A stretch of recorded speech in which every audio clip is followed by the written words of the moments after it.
So the first part of the questions, it's so in the media portray, usually, like when you portray in the media, whatever is a conflict, like they think we are always like crying or like suffering, but that's not what it looks like in the daily life. We yeah, situation is really bad, but also like we have life. We are just like you guys. We even in the middle of all the heritage situation, we cry, we laughed and everything, but um, so that's like living experience. I'm from Yangon. My town has become the city has become a bunker city. The soldier are in there. We have bunkers in every other corners of the streets in Yangon, and they are the guns are pointing towards us because getting ready, I don't know, even though we have no weapons or anything, but the soldier will be pointing guns to us. The soldier truck will be, the green truck will be passing around town holding, they will be like two people standing up front and two people standing towards the back, and then they will be pointing guns towards you, and then they would drive the other ways. And so like daily life, and they would check your phones and something. So having a mobile phone in Myanmar is a crime. Wearing all black or wearing masks, it's a crime. Or just being young, just because you're young people, you're not safe, because they think that when you're young, you are against the military. So the problem with the military is that they see everyone as the enemy. They see every young people as the enemy. So that's, you don't need to involve in politics to be targeted by the military in Myanmar. It's just, you don't do anything, you just pass by, and then it was complete lawlessness. They would just stop you, and or maybe they don't like how you dress, or maybe they want to rob money from you, and they would stop and they would just ask question, or they would check your phone. So we have to use different phone, like every for people who can afford phones, we use different mobile phone, because we don't want our phone to be checked. And then if they see anything we posted on social media, even a comment and something, they can arrest you, they can arrest us, they can torture us and to death, even though you may post something. Or it's not political anything, just something, whatever, daily life, what you are doing, it is considered as crime under the military regime.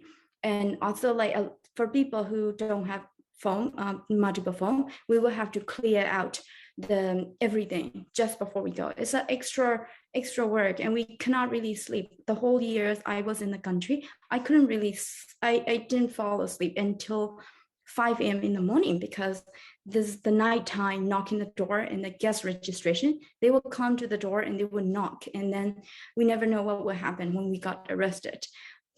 Young people jump off the roof because they were afraid of like being tortured and being killed in the prison. Because so there are a lot of, I don't even remember a lot of the daily life anymore, because every day is living with fears, and it seems like forever, even though it was 2 years ago. A lot of memories, I don't remember a lot of the things. I only remember a lot, all the feelings and stuff. So that's like for the media, we have a lot of, we were on the international news for 2 months straight, in the international medias and something. But then the problem with, not only in Myanmar, the problem with the media reporting as well is that only when there's a peak conflict or peak issue, we will get a highlight. And once it is gone, it is shifted, the attention is shifted to another thing. But our life continue. Just because we don't appear in the media doesn't mean that our suffering ends. It's happening. And also you may see sometimes, Burmese people who are either in exile, who are abroad, or who are in anywhere in Myanmar or something, we will be singing, or we will be like going and happy faces or something. And then people may not understand, oh, maybe the conflict is over, they look happy. But just because we're happy, just because we're celebrating certain or living our life, doesn't really discount our suffering. All of us are away from home. So we, about home, home is very important for us. Like home is not it's a land, land is our identity. we are forced out of our home, all of us here. And a lot of my friends have to, go to the jungle. And just like, it's, growing up under the military dictatorship, it's kind of like normal for us. If like, also coming from the, a lot of my friends are activists. Like whenever I heard like, oh, they got arrested, it's not even new thing. It's just okay, yeah, they got arrested, they're going to be released. That's how our life is. But in order to get killed, it's normal for us. But what is normal in this conflict is that it's really heartbreaking to see our friends have to hold up guns and fight in the jungle. They should be partying, they should be reading, they should be writing poems, and they should be doing arts. And instead they have to hold guns in the jungle because we all want to go home. People in exile, we're fighting. We are leaving not because we don't love our home. We still hold the citizenship because I personally like to go home. I want to go back to my home. I want to go back to sleep in my bed. And you can say, oh, you can go, but it is not safe. It is no certainty. Like, because the military arrest and torture and killing, it's not consistent. They just very random pick.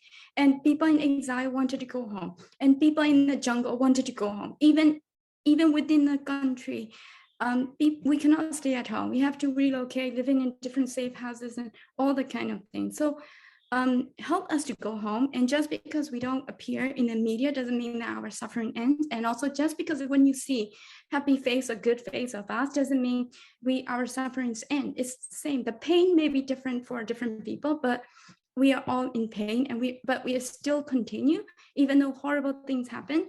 I want you to remember at the news, how we want to be seen by the world is to celebrate our living. Yeah, we are still living, we're still surviving. So that's why we are asking they do the support, because not because we are pathetic little human, it's because we deserve to live. We are human just like you, so we deserve to live, we deserve to be happy, we deserve to love, and all the kind of thing. That's why, and we deserve to go home. So that's why we are asking for the help, and that's the message. That's how I want people to see us as Myanmar people, not like poor people from the conflict. Like look at how we live even in the middle of the crisis. So the world is already suffering a lot and all the negativity. We just like to bring hope and resilience. Look at our resilience, and we are calling for solidarity from the world. Like work with us, like fight with us, because injustice in Myanmar, it's also, it can be in your country as well, in your society as well. So that's what we are calling for. Related to that, your next question, what can you do, individual of us?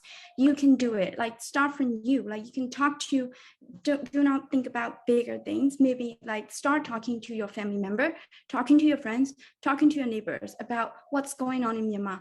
Or if you have any Burmese friends around you, either you support them financially or at least call them, check in with them, like see if they're okay. That is important, because we don't want to be forgotten. Check in with them. So that's the individual level that you can do. And also, like, other thing is you can push for your government to have laws and to have accountability mechanisms for Myanmar. Like at the moment, if you are in the US, push for the Burma Act in the Senate. The bill is stuck because I would like the two senators, like Mitch McConnell and also Senator Todd Young, it was really blocking. So like push for it, and because it's an accountability act, that's something that you can do if you're in the US, and talk to your representative and talk to your government, push for it. Just talk about Myanmar so that they can pay attention to it. The problem now is the political will. They don't have it. And also engage in our campaign. When we do the campaign, please engage with us in any way you can. And also, if you have internet, a lot of us don't have internet, so you can click, there will some kind of application you can click, and then you'll click for the YouTube application. We can share more information later through this channel. And if you click them, that can automatically generate the money for the fundraising for the revolution. That's something that you can do. And also like for the immediate attention, there's a death penalty to the 7 young students. Many of them are under 18 years old, and they may be killed because military is killing them. They will not stop. So voice out for that. That kind of thing. For the last but not the least is like, stand up for any injustice around you and love, and just take care of yourself and love and take care of the people around you. Be with us and just check in with your friends around you, any Burmese friends. So that's all I want to say. Thank you.